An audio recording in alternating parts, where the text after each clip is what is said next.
Ay, laro tayo. Tagu-taguan, maliwanag ang buwan. Wala sa likod, wala sa harap.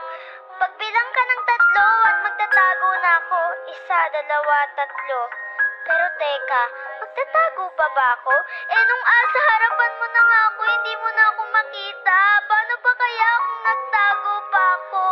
Walang saysay ang nahanap kong liblib na taguan. Kung wala naman sa plano mo na ako'y matagpuan.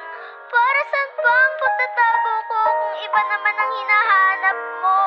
Naglaro na rin tayo ng tumbang preso. Dun pa lang, talo na ako. Dahil ako ang nagsilbing lata at ikaw naman ang tsinelas na naging sanhi ng pagkatumba ko.